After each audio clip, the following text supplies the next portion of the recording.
शन्नो भवत्वर्यमा शन्न इन्द्रो बृहस्पतिः शन्नो विष्णुरुक्रमः नमो ब्रह्मणे नमस्ते वायो त्वमेव प्रत्यक्षं ब्रह्मासि त्वामेव प्रत्यक्षं ब्रह्म वदिष्यामि ऋतं वदिष्यामि सत्यं वदिष्यामि तन्मामवतु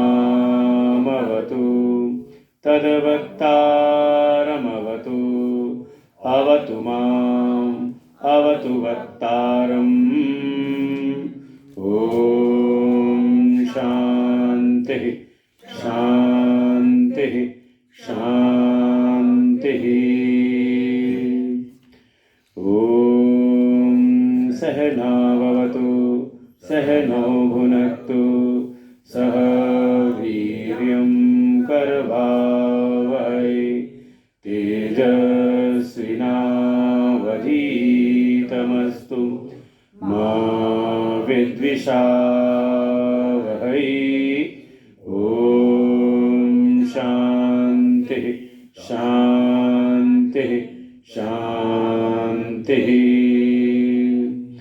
ॐ यश्छन्दसामऋषभो विश्वरूपः छन्दोभ्योऽध्यमितात् सम्बभूव समेन्द्रो मेधया शृणोतु अमृतस्य देवधारणो भूयासं शरीरं मे विचर्षणं जिह्वा मे मधुमत्तमा कर्णाभ्यां भूरिविश्रुवं ब्रह्मणः कोशोऽसि मेधया पिहितः श्रुतं मे गोपाय ॐ शान्तिः शान्तिः शान्तिः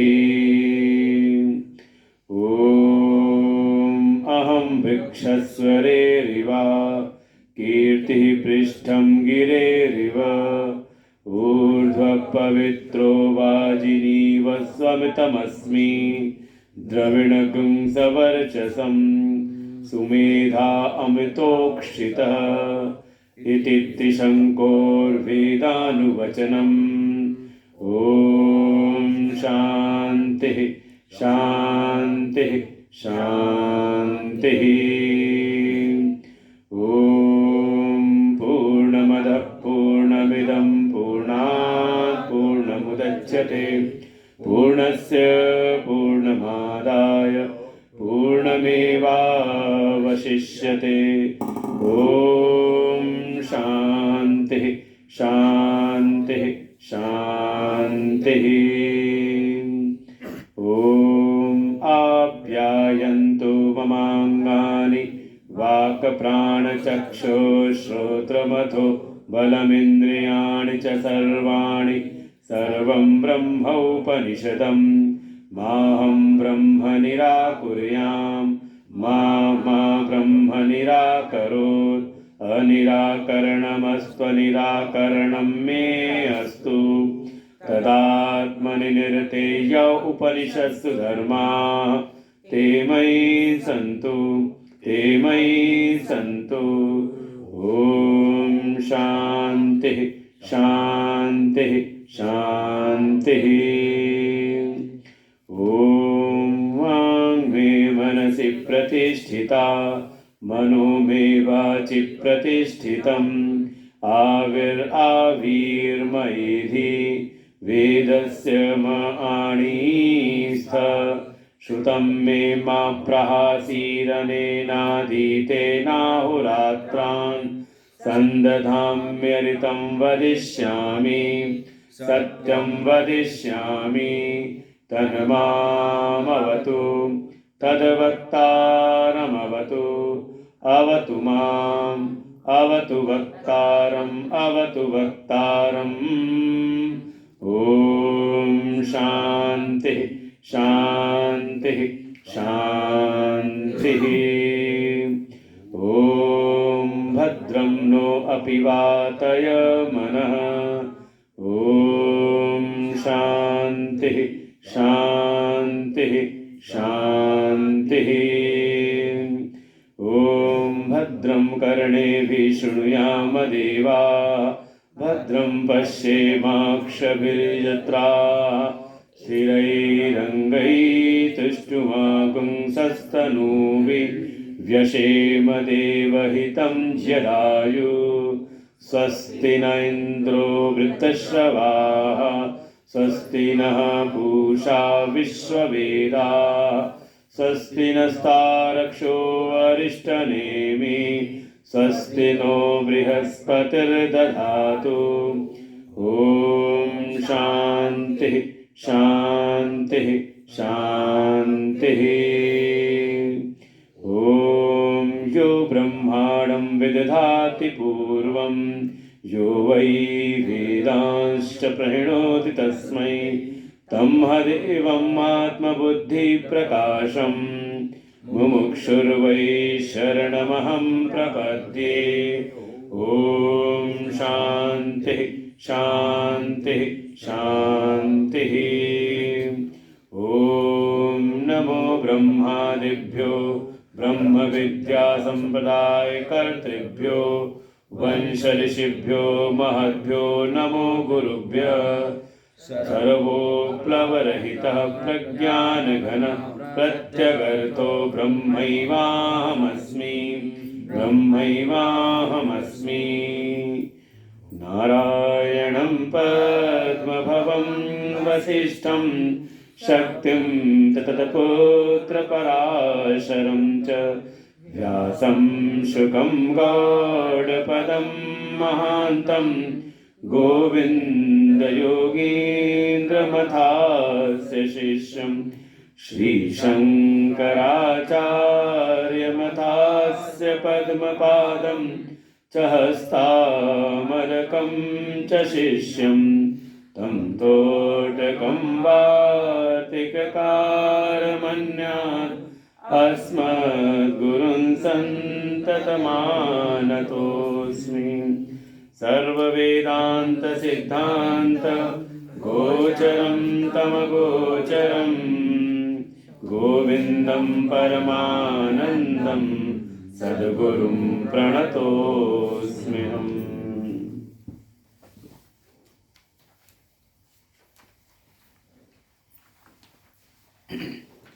156वां श्लोक। देहोऽयम् अन्नभवनोऽन्नमयस्तु कोशः। देहोऽन्नभवनोऽन्नमयस्तु कोशः। देहोऽयम् अन्नभवनो अन्नमयस्तु कोशः।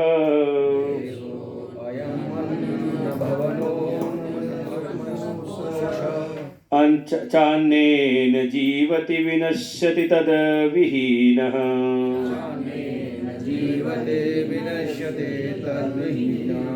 त्वक्चर्ममासुधिरास्ति पुरीशराशिः।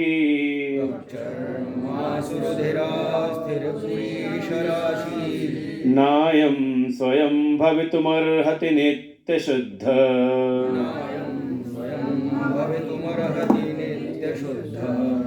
देहोऽयम् अन्नभवनोऽन्नमयस्तु कोशः।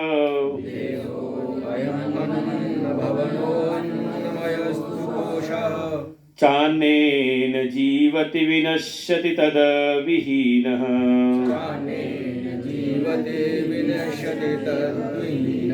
त्वक्चर्ममासुधिरास्ति पुरीशराशिः।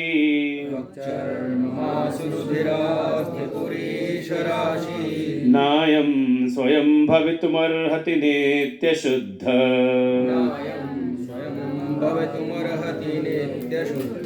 पूर्वं जनेरपि मृतेरपि नायमस्ति।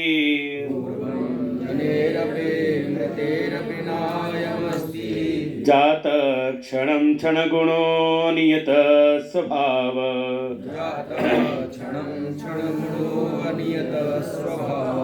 नैको जडश्च घटवत् परिदेश्यमान।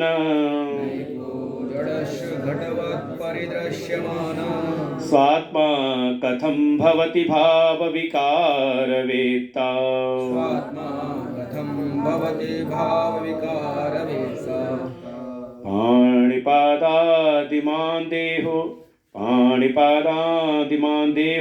नात्मा पाणिपादादिमान् देहो नात्मा व्यङ्गेऽपि जीवनात् तच्छक्तिनाशाच्च न तच्छक्तिर्नाशाच्च न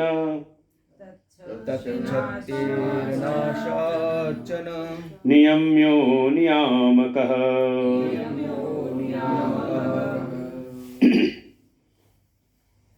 प्रातस्मरणीय परम श्रद्धेय परम वंदनीय गुरुदेव भगवान को स्मरण वंदन करते हुए हम लोग प्रवेश करते हैं अपने आज के स्वाध्याय में। जो प्रसंग प्रकरण चल रहा था जिसमें साधन चतुष्टय संपन्न एक साधक एक शिष्य गया सद्गुरु की शरण में और उनसे अपने मन के जो भी प्रश्न हैं जिज्ञासाएं हैं उनको उसने व्यक्त किया। शरणागत ऐसे मुमुक्षु जिज्ञासु को इस अध्यात्म पथ पर आगे बढ़ाने के लिए जो आचार्य हैं उसको उपदेश करते हैं। जैसे कि प्रश्न पूछे थे कि बंधन क्या है, ये कहाँ रहता है, कहाँ से आ गया, फिर ये आत्मा क्या है, अनात्मा क्या है, इसका विवेक कैसे हो। तो उसी प्रश्न के अनुरूप ही आचार्य ने सबसे पहले अनात्मा और अनात्मा का विवेक, जैसा कि हमने पहले ही बारंबार सुना है कि साधन चतुष्टय में पहला ही साधन है विवेक। नित्य अनित्य वस्तु का विवेक, सत असत वस्तु का विवेक, फिर इसी में हमने सुना दृश्य और दृक् का विवेक, और यहाँ पर पूछा है अनात्मा और आत्मा का विवेक कि ये कैसे करें। तो उसी क्रम में अनात् पदार्थों का वर्णन करते हुए पहले 3 प्रकार के शरीरों का, शरीर त्रय का विवेक विचार कराया और विचार कराते हुए उससे अपनी आत्मा को हम अलग जाने, पृथक जाने। आगे उसी क्रम को बढ़ाते हुए अब पंचकोश विवेक का प्रकरण आचार्य अब प्रारंभ करते हैं। 5 कोश हैं, उन 5 कोशों से यह आत्मा आवृत्त है। कौन से 5 कोश? तो अन्नमय कोश, प्राणमय कोश, मनोमय कोश, विज्ञानमय कोश, आनंदमय कोश, ये 5 कोश हैं और यही क्रम भी है। और ऐसा क्रम ऐसे आएगा कि जैसे कि अन्नमय कोश का आत्मा क्या है तो कहेंगे प्राण है, ऐसे विचार कर सकते हो। फिर विचार किया नहीं, प्राणमय कोश के भीतर भी कुछ है तो उसको हो गया मनोमय कोश, उसी के अंतर्गत विज्ञानमय, और फिर ऐसे ही आनंदमय कोश का विचार करते हुए हम आत्मा को उससे विलक्षण, उससे पृथक अलग जाने समझें। तो यहाँ पर सबसे पहले ही प्रारंभ किया अन्नमय कोश। आप समझ लीजिए, स्थूल शरीर आपने पढ़ रखा है वही है अन्नमय कोश। ये जो सामने प्रकट रूप से स्थूल शरीर दिखाई दे रहा है तो है क्या, अब उसको अच्छी प्रकार से समझाते हैं।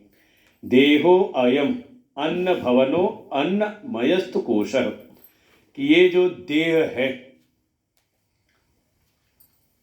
है कैसा का अन्न भवनो का, अन्न से ही ये इसकी उत्पत्ति हुई है।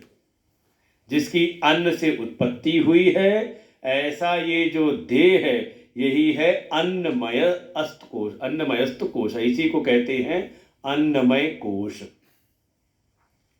अभी बिल्कुल वैज्ञानिक तौर पर बिल्कुल आप सिद्ध कर सकते हैं कि हमारी उत्पत्ति किससे हुई, तो माता पिता नहीं बल्कि माता पिता ने जो अन्न जल इत्यादि ग्रहण किया था उसके द्वारा। तो अन्नमय कोश से ही इसकी उत्पत्ति हुई। और इतना ही नहीं, आगे कह देंगे चा अन्नेन जीवति, ये अन्न से इसका जीवन चलता है। और विनश्यति तद विहीन, और अन्न न मिले इसे तो एक समय तक चलता है, और नहीं तो आप अन्न छोड़ करके देखो तो धीरे धीरे जो अन्नमय कोश है और अन्न इसको देना बंद कर दें तो अपने आप धीरे धीरे स्थिति कुछ कम होती चली जाएगी, शरीर घटने लगेगा। क्योंकि हमने खुद भी अनुभव किया है 1 महीने करके।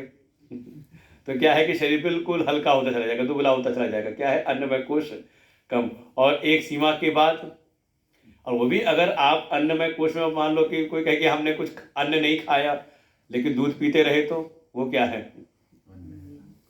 वो भी तो अन्नमय ही है, क्योंकि दूध भी उसी से बना हुआ, अन्न से ही। भाई गाय तो खाई ना, चारा वारा खाया, चारा दाना खाया तब तो दूध बना ना, तो वो भी नहीं। यहाँ तक कि जल में भी बहुत सारे ऐसे तत्व होते हैं, अगर कोई केवल जल पीता रहे। और अन्न, अन्न तो कहा गया अद्यते अत्तिचा अन्नम, हमारे उपनिषदों में आएगा कि जो खाया जाए और जो खाए, दोनों ही अन्न है। अच्छा, ये अपना शरीर अन्न है कि नहीं? चले जाओ जंगल में, टाइगर रिजर्व जहाँ पर हो, बाड़े में कूद जाना शेर के, उसको कहेगा बढ़िया अन्न है। तो वास्तव में ये अन्न रूप ही है, क्योंकि ये अन्न से ही, अन्न को खा करके ही इसका जीवन चलता है। आप ये मत बोले ना कि 2 दिन हमने अन्न नहीं खाया कैसे चल गया। कहा 2 दिन नहीं, कम से कम 20 दिन, 1 महीना, 2 महीना आप करो, कुछ भी ना खाओ, बिल्कुल उपवास करके, तो अनुभव होगा इस पंक्ति का कि विनश्यति तद विहीन, अगर अन्न न मिले तो इसकी स्थिति भी फिर नहीं टिकती, इसका नाश होता है क्या क्या इसमें? तो कहा त्वक, वो सातों धातु गिना देंगे। त्वक त्वचा, त्वचा है ऊपर की त्वचा, चर्म अंदर चमड़ा, उसके नीचे मांस, फिर रुधिर, अस्थि, हड्डियां, पुरीश राशि, मल इत्यादि से ये भरा हुआ है। तो ऐसा जो ये मल आदि से, इन सब चीज़ों से, विकार से युक्त इन 7 धातुओं से जो बना हुआ है, तो अब आप स्वयं विचार करो कि ये आत्मा कैसे हो सकता है। तो विचार करा रहे हैं, पहले इस अन्नमय कोश को समझाया, और फिर अब आत्मा के बारे में हम सुन चुके हैं। आत्मा कैसी है? कहा वो नित्य शुद्ध बुद्ध मुक्त स्वरूप है। तो वही कह रहे हैं कि जब ये इन सब चीज़ों से मिलकर के बना हुआ ये जो देह है, तो ये आत्मा कैसे हो, कथम, कैसे होगा? ना अयम स्वयं, कहा ये जो है, ये 7 धातुओं से बना वो जो अन्नमय कोश है, कहा ये आत्मा नहीं हो सकता। क्यों नहीं हो सकता? क्योंकि ये आत्मा जो है वो नित्य शुद्ध है, उसमें किसी प्रकार का कोई विकार नहीं आता। और ये जो सब चीज़ें गिनाई हैं, त्वक, चर्म, मांस, रुधिर, अस्थि, पुरीश राशि, का ये अपने आप में ही मन रूप है और विकार से युक्त है।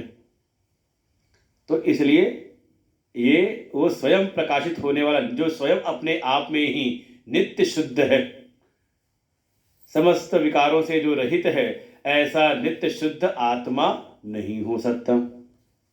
और तो और पुनः इसी बात को फिर पुष्ट करते हैं कि ये अन्नमय कोश कैसा है? तो कहा पूर्वम जने अपि मृतेरपि ना अयम अस्ति।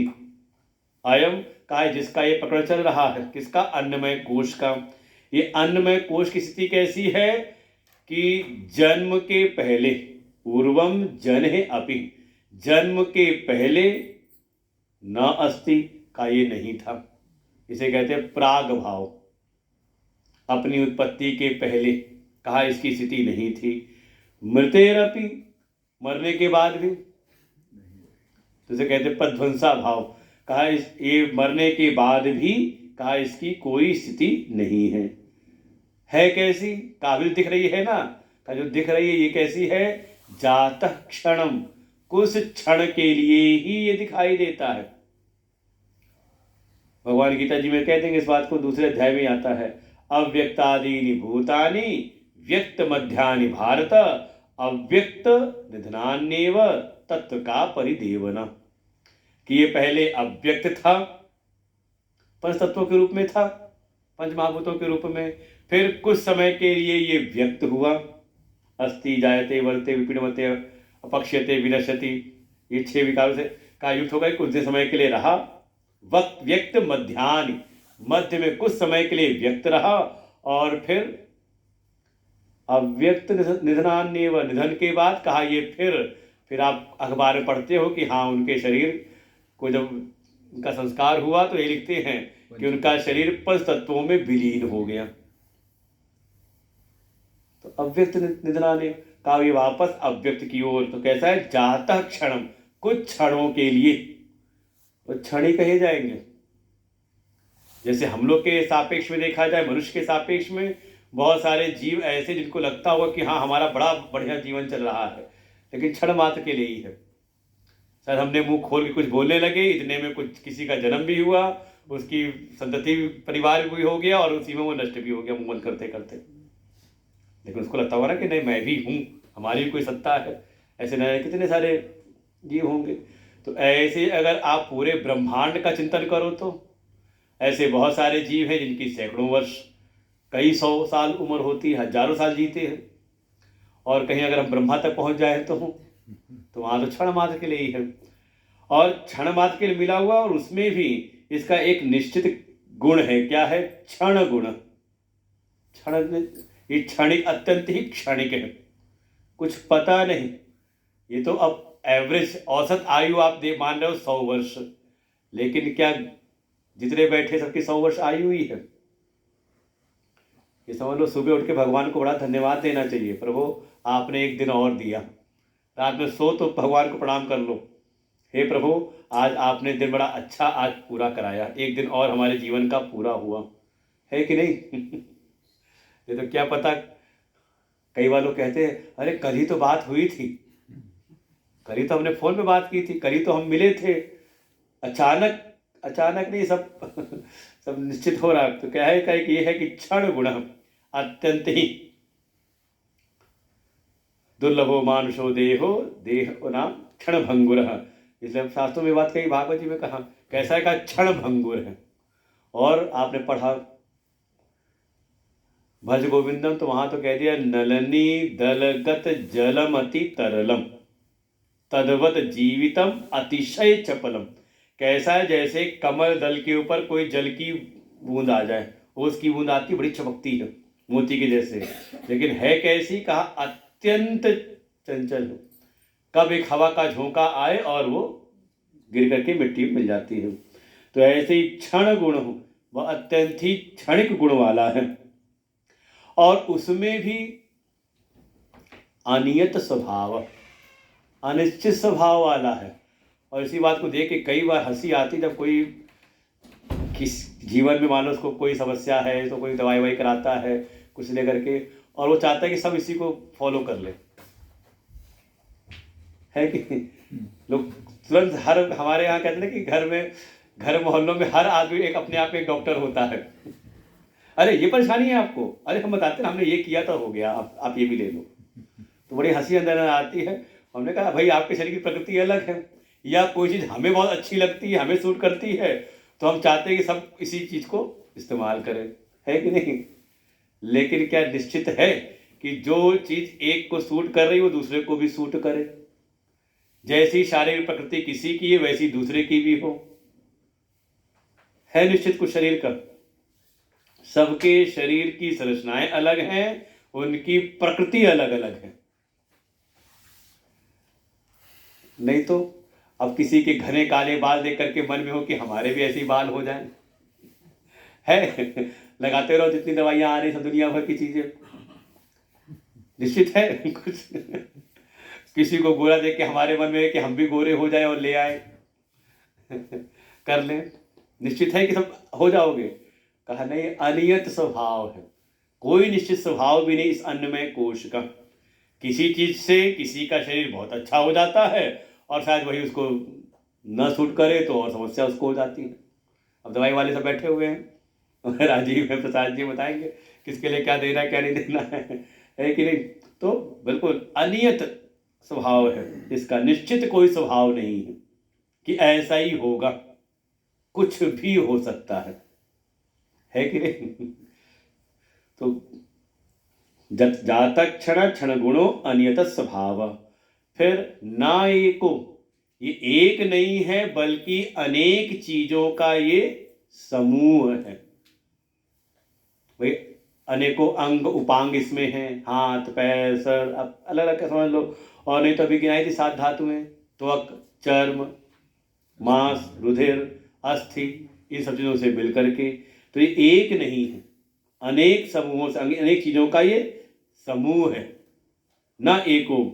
फिर जड़स्य, ऊपर से ये जड़ है, अपने आप इसमें कुछ नहीं होता। जब तक वो भीतर वाला है ना, तभी तक इसकी सत्ता दिखाई देती है, और भीतर वाला निकल जाए तो फिर ये फिर गलने सड़ने लगता है, फिर जड़ है। और है कैसा, कहा घटवत परिदृश्यमान, जैसे बाहर कोई घड़ा है, ऐसे घड़े के समान ही ये दृश्य कोटि में आता है, दृक नहीं है। ये तो पढ़ के आए हैं, दृश्य देख विवेक हमने, तो इसलिए शब्द ज़्यादा अपरिचित नहीं होना चाहिए। जब दृश्य कह रहे हैं तो मतलब कहने तात्पर्य ये है कि ये देखा, ये विषय बनता है। तो तात्पर्य क्या हो गया कि अगर ये दृश्य है, ये विषय है, तो इसको जानने वाला कोई होगा ना। देहिनो अस्मिन् यथा देहे, देहिनोस्मिन् यथा देहे कौमारम यौवनम जरा। कहा ना कि इस शरीर में ही तीनों अवस्थाएं आई, और सबको हमने जाना। अपना बालपन भी हमने देखा, अपनी कौमार, अपनी यौवन, अपने बुढ़ापे को भी। भाई शरीर की स्थिति बदलती चली गई, लेकिन मैं जानता रहा ना सब चीज़ों को, तो जानने वाला तो अलग होगा ही ना। तो वही आगे कह रहे हैं, जब ये सब दृश्य कोटि में आ गए, दृश्य बन रहा है, तो अब आप ही बताओ, कथम भवति, कथम भवति स्व आत्मा, फिर ये अपना आत्मा कैसे हो सकता है। क्यों? क्योंकि आत्मा कौन है, का भाव विकार वेत्ता। वो जो आत्मा है वो दृश्य नहीं है, बल्कि वो दृक है, दृष्टा है, साक्षी है। और ये सिद्धांत हम बार बार सुनते हैं, पूज्य गुरुदेव के श्रीमुख से सुना, हम भी यही बात बोलते रहते हैं कि एक बात तो पक्की है कि जो जानने वाला है, जानी गई वस्तु से हमेशा ही विलक्षण अलग होता है। ये बिल्कुल सिद्धांत है, सापेक्ष में ही ज्ञान होता है, आपको सिद्धांत चलता है। तो ये कह रहे हैं कि जिसको हमने जान लिया कि ये जन्म के पहले नहीं था, मरने के बाद नहीं रहेगा, फिर जो है तो दिखाई दे रहा कुछ क्षण के लिए ही है, और क्षण भर जो है भी, उसमें भी अनेकों अनेकों बदलाव विकार हमें दिखते रहते हैं। आ जाओ क्षण गुणों अनियत, बिल्कुल अनिश्चित स्वभाव वाला है, कब कैसे क्या हो जाए कुछ पता नहीं। ऐसा अनेकों चीजों का ये समूह संघात रूप में है, जड़ है, ना तो ये स्वयं को जानता है और ना किसी अन्य को प्रकाशित करता है। अपने आप को, शरीर अपने आप को नहीं जानता, ये तो फिर मरे हुए व्यक्ति को फिर कैसे कहा जाएगा। कहा ऐसा जड़ स्वरूप है, बल्कि ये इस जड़ वस्तु को, इस देह को कोई और है जिसके द्वारा ये जाना जाता है। तो यही विचार हम यही समझ रहे हैं कि देह मैं हूं, तो वही समझा रहे हैं कि बताओ फिर कैसे। भाई आप जान रहे हो उसको, तो आप तो इससे अलग हो गए ना। तो ये अन्नमय कोश है, इससे, इसको जानने वाला इससे भीतर, इससे अलग। अब आप ही बताओ, वही इसे कहते हैं कथम, आप ही बताओ कैसे। जो ये जानने वाला है, इनके समस्त विकारों को, इनकी सारी अवस्थाओं को जो जानने वाला है, वो ये कैसे हो सकता है, वो तो इससे अलग होगा, ऐसा जानो। फिर पाणि पादादिमान देहो न आत्मा व्यंगेपि जीवनात्। ये जो हाथ पैर, वही अंग सब गिना रहे हैं, हाथ पाणी, हाथ पाद पैर आदि, मतलब और भी जितने भी अंग उपांग इसमें हैं, इन सब से युक्त जो देह है, इसी देह कहते हैं। शरीर क्या है? जब शरीर क्या है तो क्या बताओगे? हाथ पैर सिर मुंह नाक, सब चीज़ आप गिनाओगे, सब चीज़ें अंग के द्वारा ही बताओगे शरीर को। का इनसे युक्त जो देह है वो आत्मा नहीं है। क्यों नहीं, कैसे नहीं है? क्योंकि बहुत सारे अंग हमारे निकल जाते हैं, लेकिन फिर भी जीवन हमारा रहता है। व्यंगेपि जीवनात्, इन अंगों के निकल जाने से तत्शक्ते अनाशाच, बहुत सारे शरीर के अंग, किसी का बहुत सारे अंग तो निकलवा देते हैं, और भी कोई, किसी का हाथ निकल गया, किसी का पैर कट गया, बहुत सारे अंग निकल गए, तो भी उसका जीवन रहता है। तो अब आप ही विचार करें कि फिर भी जीवन है तो किससे है? इस शरीर से? का शरीर से नहीं, का भीतर कोई है इससे अलग जो जीता रहता है, जिसको लगता है कि मैं हूँ, तो इससे अलग। और तो और न नियम्य, वो जो अपना आत्मा है वो नियम किसी के कंट्रोल में नहीं है, बल्कि क्या है? का कंट्रोलर है, नियामक। वो जो आत्मा है वो सबका नियामक है। अब नियामक का तात्पर्य ये ना समझ ले आत्मा और परमात्मा दोनों भाव में है, सब भगवान करने कराने वाले हैं। तो भगवान वैसे नहीं कि जैसे डंडा लेकर के आप बच्चों से काम करवाते हो, या अपनी धौंस दिखा करके, अपनी अकड़ दिखा कर, अपने कहते हैं कि ये अपना अपनी पद प्रतिष्ठा दिखा करके आप दूसरों को, मतलब सुबह उठते ही मनोजी लग जाते होंगे, वो कहाँ गया, ये कहाँ गया, वो कैसे करती है। इस तरह से वो नियामक नहीं है। नियामक कैसे है? सत्ता रूप से, उसके बगैर कुछ नहीं हो सकता। जैसे हमारे सभी आश्रमों के नियामक कौन है? गुरुदेव। कई बार क्या होता है, कोई नया नया ऐसे आते हैं, अगर कुछ भगत लोग होते हैं, वो उल्टा उन्हीं पे ले लेते हैं कि गुरु जी को ऐसा, गुरु जी ने ऐसा क्यों किया, गुरु जी को ऐसा नहीं करना चाहिए, क्या हो गए वो? कहा उनको नियम की कोटि में लाने की कोशिश करते हैं, तो कुछ देर बाद उन्हीं की सत्ता वहां से विलुप्त हो जाती है। फिर कहते हैं कि हाँ वो कोई भक्त थे क्या हुआ? अब नहीं है, विलुप्त कोटि में चले गए ना। क्यों? क्योंकि शायद वो रहस्य को जान नहीं पाए कि ये जो व्यवस्थाएं हैं, जो आश्रम है, उसके जो गुरुदेव हैं वो नियामक हैं, उन पर आश्रम के कानून नहीं चलते, बल्कि जो उनकी व्यवस्थाओं में है उनको मानना पड़ता है। तो अब कोई कहे नहीं, अब मेरठ आश्रम में तो गुरु जी है नहीं, तो कैसे कौन कंट्रोल कर रहा है? कह रहे सत्ता उन्हीं की है, नियामक सत्ता रूप से नियामक है, उसके अधिष्ठाता के रूप में, उसके अधिष्ठाता होने के नाते कहा उसके नियामक वे ही। जैसे भारत सरकार नियामक है कि नहीं देश के हर कोने में? अच्छा, हम यहां भी बैठे हैं तो भारत सरकार के नियम के अंतर्गत बैठे हुए हैं, है कि नहीं? हम कहीं दिखाओ भारत सरकार को, वो डंडा लेके पीछे पड़ी नहीं है, लेकिन जो उसका एक शासन संविधान है उसके अनुरूप ही हम यहाँ पर बैठे हुए हैं। तो ऐसे ही परमात्मा भी जो है या आत्मा, वो नियामक है। तो कैसे? का सत्ता के रूप से, उसकी सत्ता से सब सत्तावान हो रहे हैं, और उसकी सत्ता को हटाते ही का किसी में कोई सत्ता नहीं रहती। उसके कारण सब हैं, उससे वो नहीं है। तो ऐसे ही अपनी व्यवस्थाओं में भी गुरुदेव का नियामक है, तो उनकी सत्ता से सारी व्यवस्थाएं हैं, नियामक के रूप इस तरह से नियामक हैं। वो डंडा लेके खड़े नहीं है हर समय कि नहीं तुम ऐसे उठो, तुम ये करो, तुम वो करो, इस तरह से।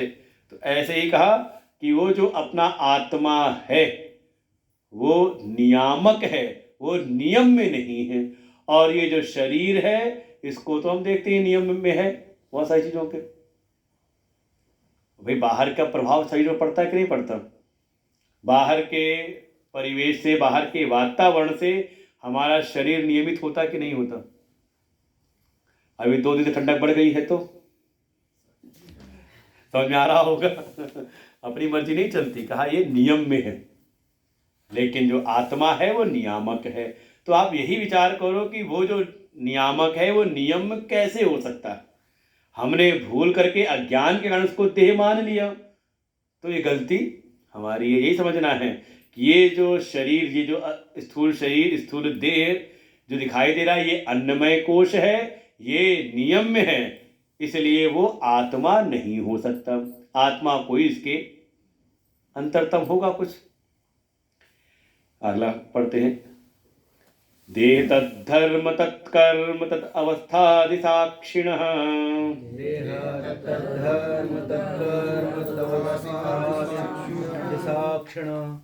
तद्धर्म तत्कर्म तदवस्था आदि साक्षिणः।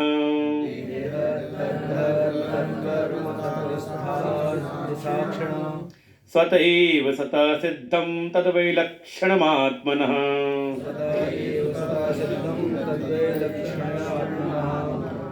स्वत एव स्वतः सिद्धं तद्वैलक्षण्यमात्मनः तदैव सिद्धं तदैव लक्षण्यमात्मनः कुल्यराशिमाशलिप्तो कुल्यराशिर्मासलिप्तो मलपूर्णोऽति कश्मलः पूर्णोऽति कश्मलः कथं भवेदयं वेत्ता कथं भवेदयं वेत्ता स्वयं एतद्विलक्षणः। अब फिर वे कह रहे हैं देह, पहले तो ये शरीर दिखाई जो दे रहा है, स्थूल शरीर जिसको कहा अन्नमय कोश, ये कोश के रूप में ही है। तो कोश भी शब्द कई अर्थ है कोश के, उस बदलते ही भाव बदल जाता है।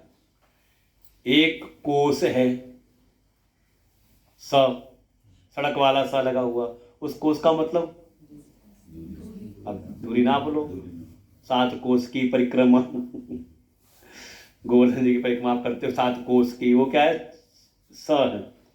फिर दूसरा एक है षटकोण वाला श, कोश, उसका मतलब अब कोषाध्यक्ष जी बैठे हुए हैं कोश बताएंगे क्या है कोश में, है कि नहीं। और एक है कोश, शलजम वाला श, कोश भी समझना चाहिए, कोश कौन से कोश की बात चल रही है। वो कोश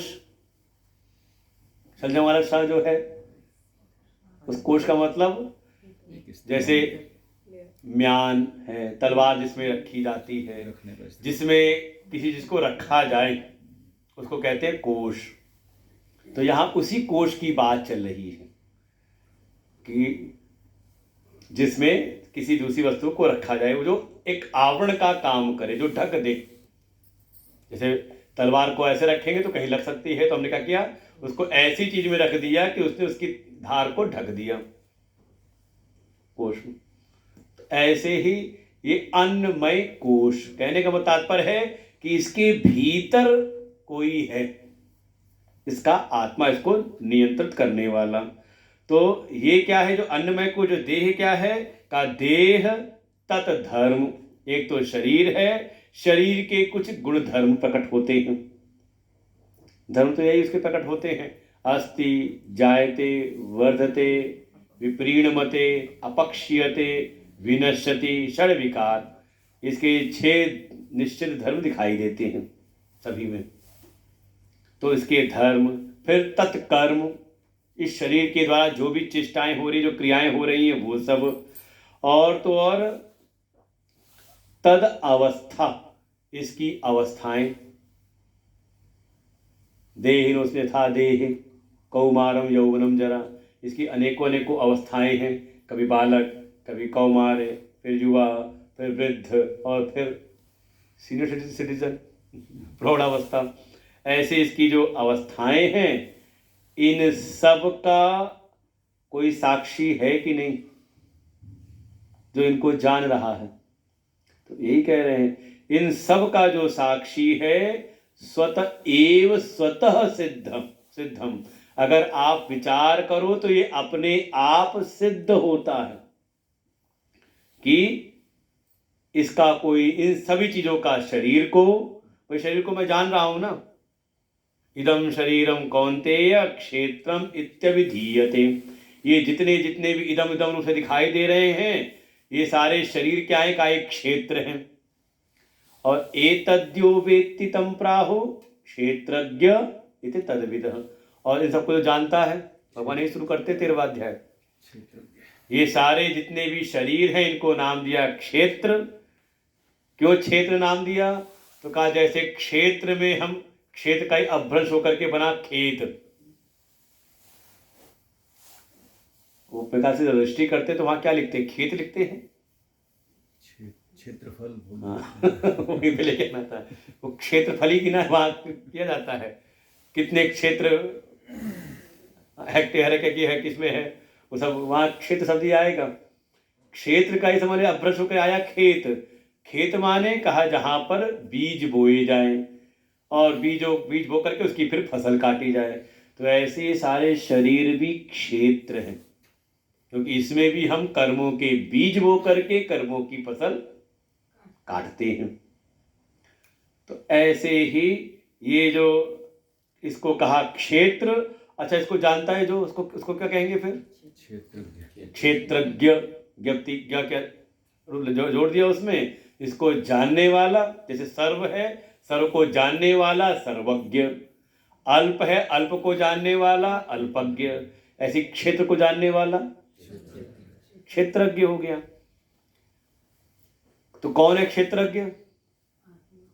तो आप कहोगे मैं जानता हूं, है कि कौन जान रहा? मैं जान रहा हूं। तो ऐसे ही कहा, ये तो स्वतः सिद्ध है कि इस शरीर को भी, इस शरीर के गुणधर्मों को भी, फिर इसके कर्मों को, अच्छा सब कुछ करते हुए आपने को जान रहे हो कि नहीं जान रहे हो?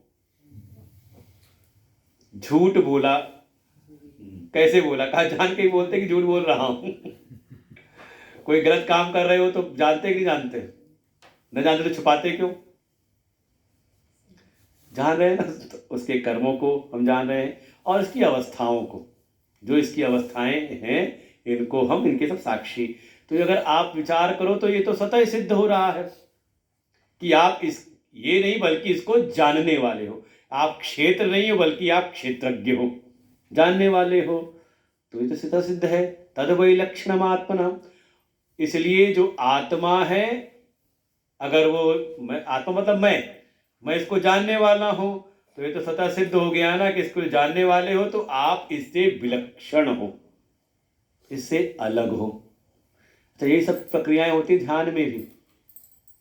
जब मन, पहले मन को तो हमें निर्विषय करना है, एकाग्र करना है, और जब निर्विषय एकाग्र हो जाए मन, तो फिर इन्हीं विचारों को फिर हमें लेकर के आना है, विचारात्मक ध्यान। जो कहते हैं सविकल्प, विकल्प लेकर के हम प्रवेश करते हैं ध्यान में। तो विकल्प क्या है? सब सारे यही सब विकल्प हैं। और यही विचार करते हैं कि जहाँ घुटने में दर्द हो तुरंत ले आओ, घुटने को मैं जान रहा हूँ कि जानो, अब देखना नहीं है, ध्यान भी देखना है। घुटने को देख रहा हूँ, घुटने के दर्द को भी मैं जान रहा हूँ, तो इससे मैं अलग हूँ। ये ध्यान में सब सहायक विचार वृत्तियाँ हैं, इन सब चीज़ को विचार करके लाना है भीतर। स्वतः एव स्वतः सिद्धम तद वैलक्षण। तो ये अपने आप ही स्वतः सिद्ध हो गया। थोड़ा जब आपने विचार किया इस तरह से, तो ये अपने आप स्वतः सिद्ध हो गया कि इस अन्नमय कोश देह को जानने वाला मैं आत्मा इससे विलक्षण हूं, अलग हूं। कुल्य राशि मांस लिप्तो। कुल्य राशि का हड्डियों का समूह है। इसमें कितनी हड्डियां हैं? हाँ देखो, गिनती याद है। गिनी कभी? कभी गिनो? क्या पता अंदर कोई टूट करके 207 हो गई हो? तो नहीं, तो पता है उसकी हड्डियों का समूह है। फिर मांस लिप्तो, वो भी मांस चमड़े से लिपटा हुआ है। मल पूर्ण अति कश्मल, मल से भरा हुआ है। वो कल भी कह रहा था, सवेरे उठ के समझ में आता है कितना कूड़ा कबाड़ा अंदर भरा हुआ है, हर जगह से निकलता है, आँख से, नाक से, कान से। सब सफाई ना करो तो, और बाकी अंदर जो है सब निकलता ही रहता है। तो का इसे वो भरा हुआ, अति कश्मल, अति निंदित कहते उस तरह से मल से ये कुत्सित देह। कथम भवेत, फिर भगवान कह रहे, आचार्य कह रहे हैं, कथम भवेत अयम वेद। वे फिर वो कैसे हो सकता है? कौन? को इसको जानने वाला। इन सबको आप जान रहे हो ना, तो आप ही बताओ फिर वो एक, इससे एक कैसे हो सकता है? वही सब चीजों को आप जान रहे हो, तो इससे तो इसको जानने वाला अलग ही होगा ना। इसको वेत्ता, वेत्ता ना इसको जानने वाला, स्वयं एतद विलक्षण, वो तो अपने आप ही इससे विलक्षण होगा, अलग होगा। तभी आप अलग होकर के सबको जान रहे हो ना। ये भाव बिल्कुल लेके क्या आना है। इसी को कहते हैं, जब ध्यान में प्रवेश करते तो यही है, हम स्थूल शरीर के, अपने शरीर के स्वयं साक्षी बनते हैं। वो जो कई बार सुनते हैं ना कि वो शरीर से अपने को अलग करके बिल्कुल अपने शरीर को देखते हैं। अब ऐसा नहीं कि सामने आकर अलग होकर देख रहे हैं, कहा शरीर में रहते हुए ही। कभी जो योगाभ्यास कराते हैं, ध्यानाभ्यास कराते हैं, तो कई बार वो एक योग निद्रा में ले जाते हैं। वो सभी प्रक्रियाएं कराते हैं। आपको सुला लेटा देंगे या बैठा देंगे जैसे भी करके, और फिर धीरे धीरे आपके एक एक अंग का आपको अवलोकन कराएंगे। पैर के अंगूठे से लेकर के एक एक अंग को याद आपको दिखाएंगे, कहेंगे आप इसके साक्षी बनते रहो, देखते रहो, सोए सोए या बैठे बैठे। वो सुला के कराते हैं, आप बैठ के करो उस चीज़ को।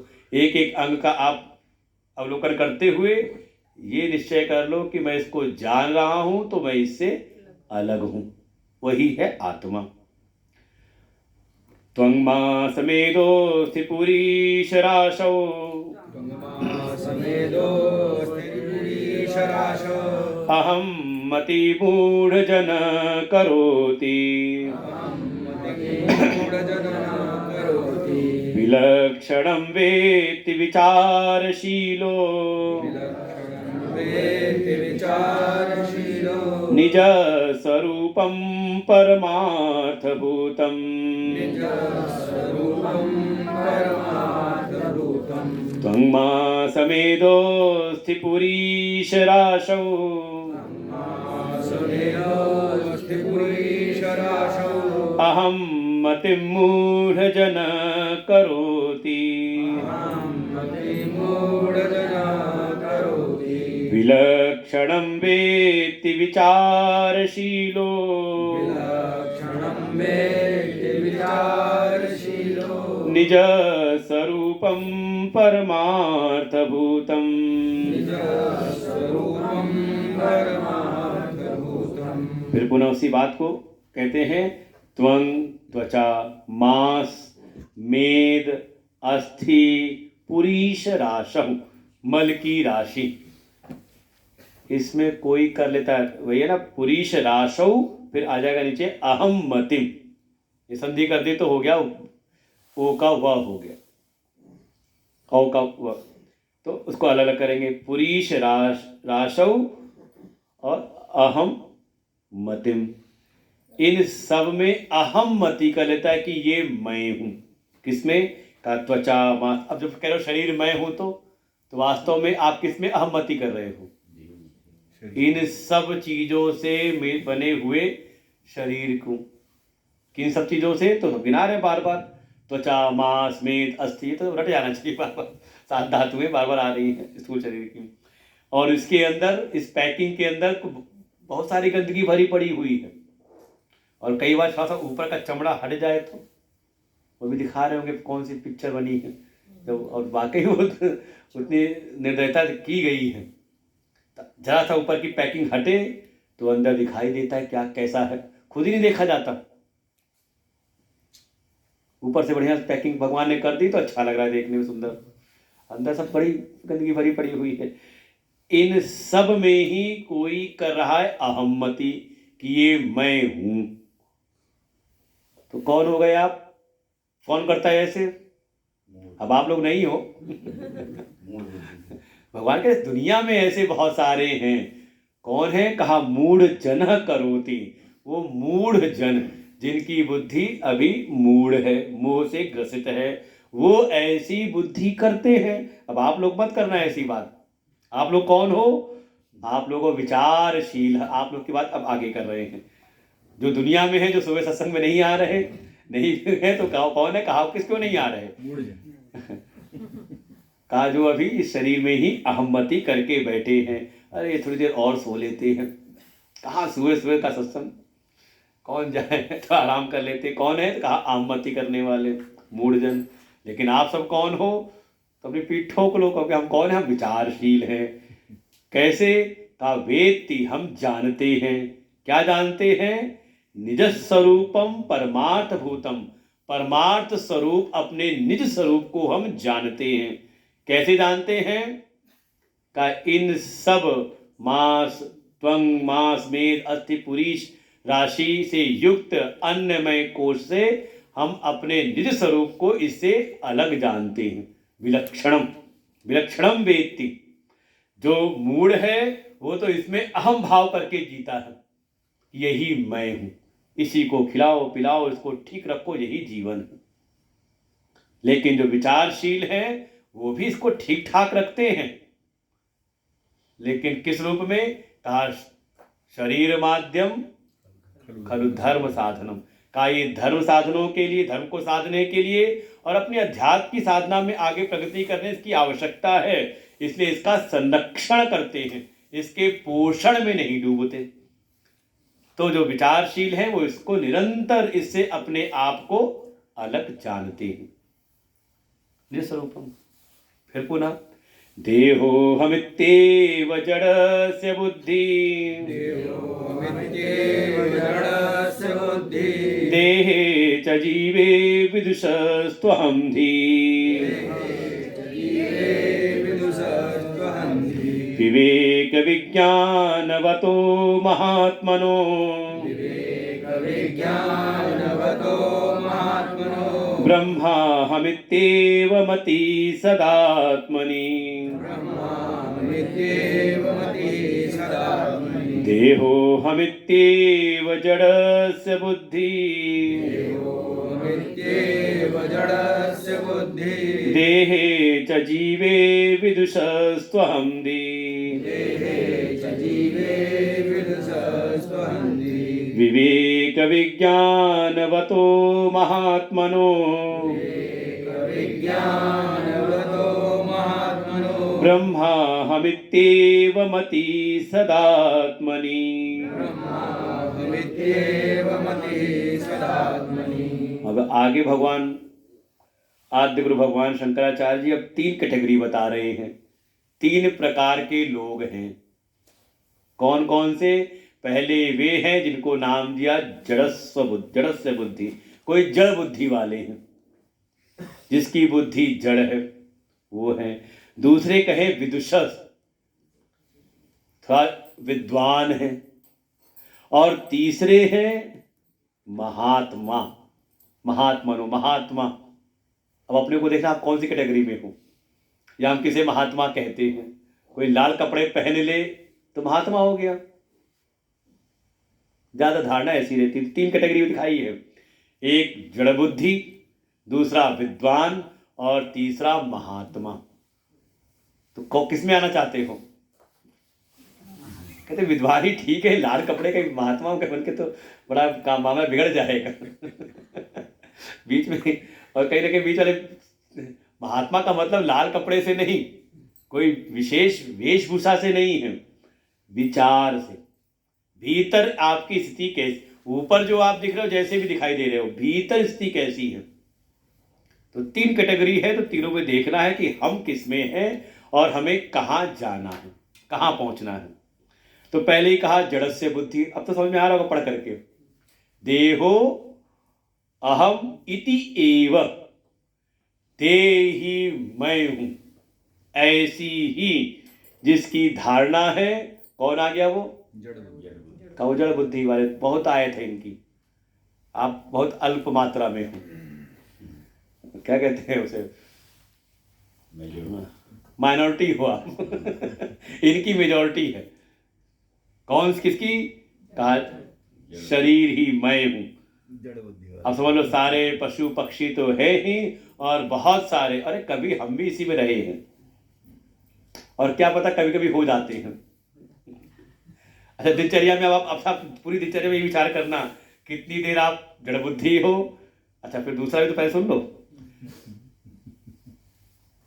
देहो अहम इति एव जड़स्य बुद्धि देहे, देह में ऐसी बुद्धि कि ये देह ही मैं हूं, ऐसी है तो होती है जड़ बुद्धि। फिर इसी देह में, देह नहीं बल्कि जीवे, जीव भाव में, कि मैं ये शरीर नहीं हूं, बल्कि अपने कर्मों के परिणाम स्वरूप कर्म फल भोगने के लिए शरीर में आया हूं, और जैसे कर्म होंगे वैसे ही मेरी आगे की गति होगी। तो कौन हो गया वो? अब शरीर तो आएगा जाएगा नहीं, शरीर तो यहीं पर मिला, प्रकट हुआ, कुछ दिन रहा और फिर नष्ट हो गया। कौन? कहा नहीं, मैं शरीर नहीं हूं, बल्कि शरीर के भीतर रहने वाला मैं भोगता हूं, जो अपने इस कर्म फलों को इस शरीर में आके भोग रहा हूं, और जैसे कर्म करूंगा वैसे आगे फल भोगना पड़ेगा। कामे गतिर्मे कस्तमोस्त्युपाय, ये भी पूछा था ना उसने, साधक ने, शिष्य ने, कि मेरी गति क्या होगी। तो गति किसकी होनी है? लगता है ना कि पता नहीं मैं मेरे ऐसे कर्म में कहाँ जाऊंगा, स्वर्गवासी होऊंगा कि नरकवासी होऊंगा, कहाँ जाना पड़ेगा। वैसे मरने का सबको स्वर्गवासी कहा जाता है। तो भीतर आ रही कि नहीं, मैं वो हूं जो शरीर में आया हूँ और शरीर के बाद मेरी कोई ना कोई गति होगी। तो कौन आ गया? वो किसको पकड़ा उसने? उसने जान लिया देह को नहीं, बल्कि देह के भीतर कोई है जिसका आवागमन होता है। कौन? कहा जीव। जो जीव को जान रहा है। अब देखिए, जितने भी जिनके भीतर ये भावना होती है ना, अरे पुण्य कमाना है, थोड़ा पुण्य हमें भी मिल जाए, थोड़ा पुण्य हम भी कमा लें। जितने गए थे इस भाव से त्रिवेणी संगम में, तो कि एक बार डुबकी लगा लेंगे तो हमारे पाप सारे कट जाएंगे। या जिसने कहा कि वहाँ सब जाते हैं, पाप धोने वाले जाते हैं, तो कौन क्या किस विचार में है? कहा था ये थोड़ा विद्वान है, ना समझ नहीं है, समझदार है। कौन है? कहा विद्वान है। इस कैटेगरी में आ गए तो विद्वान है। लेकिन तीसरा भी है। कौन? कहा महात्मा। कैसे है? विवेक विज्ञान वतो महात्मा। जिसका विवेक जागृत हो गया और विवेक के बल पर उसने ज्ञान की अनुभूति कर ली। विज्ञानवतो, केवल ज्ञानवतो नहीं है, ब्रह्मज्ञानी नहीं, आत्मज्ञानी नहीं, बल्कि आत्मनिष्ठ, ब्रह्मनिष्ठ। इसलिए गुरु के लिए आता है। कौन है वो? श्रोत्रिय ब्रह्मनिष्ठ, ब्रह्मज्ञानी नहीं। तो ऐसा विवेक विज्ञान से युक्त कोई महात्मा है तो उसकी तो मति होती होगी ना, उसकी सदा हमेशा ही आत्मनि, अपनी आत्मा में ब्रह्म अहम इति एव, अपनी आत्मा में कि ये मैं ब्रह्म ही हूं, अपने आप में, अपने लिए ऐसी उसकी हमेशा मति रहती है। यस्य ब्रह्मणि रमते चित्तम नंदति नंदति नंदत्येव भज गोविंदम। वहां भी आएगा। अंदर उसकी स्थिति कैसी है? गीता जी में कहेंगे यस्त्वात्मरतिरेव स्यात् आत्मतृप्तश्च मानवः आत्मन्येव च संतुष्टः। जिसकी आत्मा में ही रति, तृप्ति, संतुष्टि ऐसी हमेशा रहती है। अब देखो, अब अपने मन को देखना, दिन भर अब ये विचार करना, कितनी देर आप इस भावना में रहे कि शरीर मैं हूं। फिर नहीं, शरीर को खिलाओ पिलाओ काम नहीं, बल्कि कुछ कर्म अच्छे करने पड़ेंगे, कुछ दान पुण्य करना चाहिए। कुछ किया कि नहीं किया?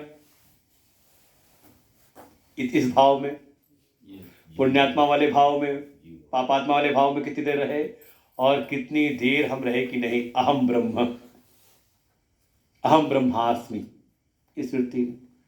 यही विचार करना है। कुछ पढ़ करके याद नहीं करना है, बल्कि अपने जीवन का स्वयं अवलोकन करना है कि कितने क्षण आप इस वृत्ति में रहे, कितने क्षण इस वृत्ति में रहे और कितने क्षण इस वृत्ति में, जड़ बुद्धि में, जड़मति वाले में रहे, विद्वान हो गए और फिर विवेक विज्ञान वतो महात्मा। कैसा जीवन जी रहे हैं? सेल्फ असेसमेंट करते रहे, स्वयं अवलोकन करना है और उसकी पहचान हो जाती है आपके ध्यान में। अब ध्यान में देखना बैठ करके कितनी देर आपको शरीर याद रहा। हाय हाय घुटने में, अब सब बैठे हो कुर्सी में तो घुटने में दर्द किसके होगा, लेकिन नींद आ गई तो सो गए, चले गए फिर यहाँ शरीर में से। कितनी देर किस भाव में है, इसका ही हमें स्वयं आत्मावलोकन, विचारात्मक ध्यान करना है। अपने विचारों को सजग रखना है। चलिए फिर बैठते हैं ध्यान में। कमर